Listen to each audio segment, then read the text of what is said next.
महान पर्व है आज।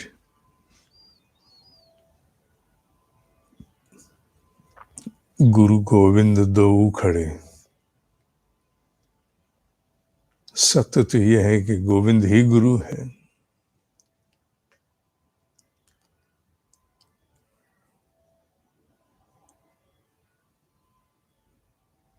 मैंने पूर्व में भी बताया, बताता ही रहता हूँ, मेरे पास बताने का और का है भी क्या। यही है सारी पूंजी। ब्रह्म ऋषि से जब मैं पहली बार मिला तो उन्होंने पहले एक दो बातें और कही जो मैं नहीं कहना चाहूंगा, पर उनकी अगली बात यही थी कि बेटा, ईश्वर का प्रकाश मेरे पास आता है। मेरा प्रकाश बांकेलाल जो मुझे लेके गए थे, वो मुझसे 50-55 साल बड़े थे, बांकेलाल के पास गया। बांकेलाल से वो प्रकाश तेरे पास आया। प्रकाश किसका है? ईश्वर का। ना बांकेलाल का ना मेरा, प्रकाश ईश्वर का है। मुझ तक, मुझसे बांकेलाल, फिर तेरे पास आया। ये बात सिद्ध करती है कि गोविंद ही गुरु है। अगर गोविंद ही गुरु ना हो तो उसका पता अखंड मंडलाकारम व्याप्तम येन चर अचरम चराचरम, कहते हैं ना, वो हर जगह है, कहाँ नहीं है। वो भाव के आर्तनाद से जुड़ा हुआ है। शरीर उसकी सेवा में है, चेहरे उसकी सेवा में हैं, आते हैं चले जाते हैं, बाकी सब उसकी सेवा में है। सत्य है कि गोविंद ही गुरु है। गोविंद ही गुरु है। त्वमेव माता च पिता त्वमेव जब कहा जाता है, बाकी सब संबंध गिनाए जाते हैं, सत्य है वो है ही वही, वही है। ये ठीक है, उसकी लीला में हमें निकटता की अनुभूति के लिए एक चेहरा शरीर में चाहिए होता है। ठीक है, हमारी इंद्रियों की सीमा है, हम उससे कम में बहल नहीं पाते, अपने आप को समझा नहीं पाते। वो उसकी भी व्यवस्था करता है, पर है ये वही, है वही जो शरीर में भी होते हैं। मैं तो नहीं हूं उस पद को वर्ण करने योग्य इस जन्म में। इस जन्म में मेरे पास वो योग्यता नहीं है, अगले की बात अलग करेंगे बाद में। पर जिनके पास योग्यता है भी, उनके भी ना रहने पर उनके अस्तित्व को भी कौन बनाए रखता है? वही है, गोविंद ही है। ये गोविंद ही छल करके, छल दिव्य छल है ये इट्स अ डिवाइन कॉन्स्पिरेसी, कि वही सब कुछ है। और गुरु और गोविंद दोनों एक ही है। जब उसे लगता है कि जीव को गुरु रूप की आवश्यकता है तो वो बन जाता है। गोविंद की आवश्यकता है, गोविंद बन जाता है। कल विषय था खिन्नता, जो बहुत बड़ा अभिशाप होता है। खिन्नता को दूर करने का, जहां बस ना चले, परिवर्तन आपके बस का संभव अभी नहीं हो रहा, इसका अर्थ ये नहीं कि आप पुरुषार्थ नहीं करोगे। पुरुषार्थ तो आप अंतिम श्वास तक करोगे, अंतिम श्वास तक, क्योंकि उसके बाद भी पुरुषार्थ ही चलेगा आगे, और कुछ चलता ही नहीं है। जब तक जीवात्मा है, पुरुष हो, तब तक चाहे पुरुष, या लिंग नहीं है, अस्तित्व की बात हो रही है। स्त्रीलिंग पुल्लिंग नहीं है, फेमिनाइन जेंडर की बात नहीं है, मैस्कुलिन जेंडर नहीं है। अतः है ये पुरुषार्थ चलेगा, पर पुरुषार्थ के अतिरिक्त बस नहीं चलता, तो अपने इष्ट से संवाद करना चाहिए। जो भी खिन्नता का विषय है उसका उससे संवाद करो। इष्ट से संवाद अकेले में हो सकते हैं, आप उससे संवाद सबके सामने नहीं कर सकते हो। नहीं हो पाता है। मुझे भी अगर अपने कोई संवाद करना है, बात कहनी है अपने इष्ट को, तो मैं अकेले में ही कहूँगा ना। किसी के सामने कहने में संकोच होता है। होना भी चाहिए, क्यों नहीं होना चाहिए? वन टू वन बात है, तो वन टू वन बात में सब कोई भी क्यों ना हो, पत्नी, पुत्र, पति कोई बैठा हो, तो सबके सामने नहीं हो पाती। मैं सच बोल नहीं हो पाती।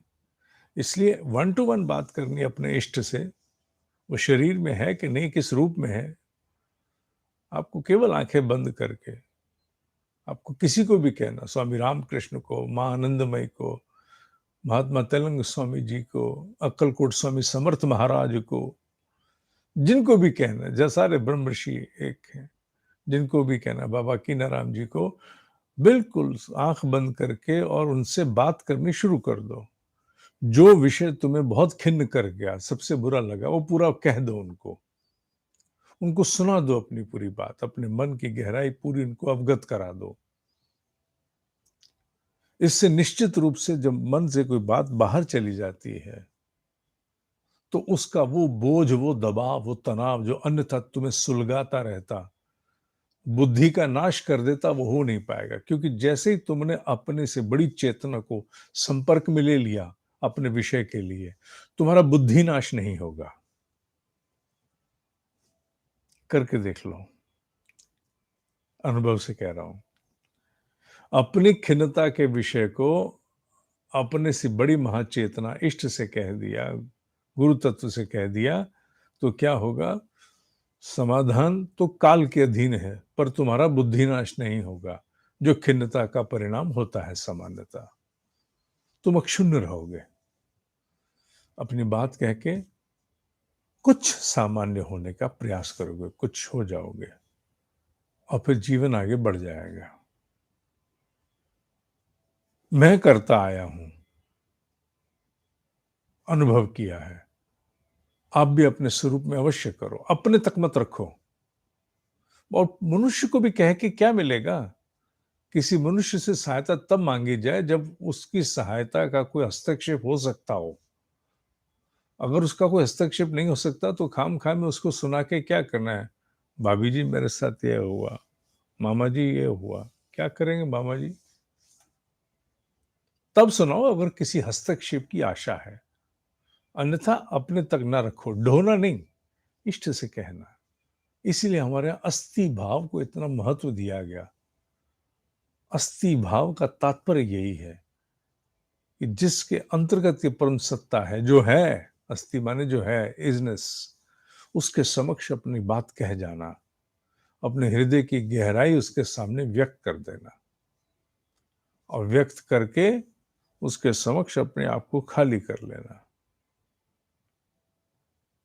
मैंने एक पहले भी उदाहरण दिया था, मुझे किसी ने बताया था, बहुत बड़े उद्योगपति हैं, वो जिन इष्ट में विश्वास करते हैं, साल में एक बार जाते हैं, उनके इष्ट के इतना वो मैनेज कर लेते हैं, उनके कपाट बंद जब होते हैं, उसके बाद अंदर बैठ के अपने कच्चे-पक्के चिट्ठे सारे सुनाते हैं उनको।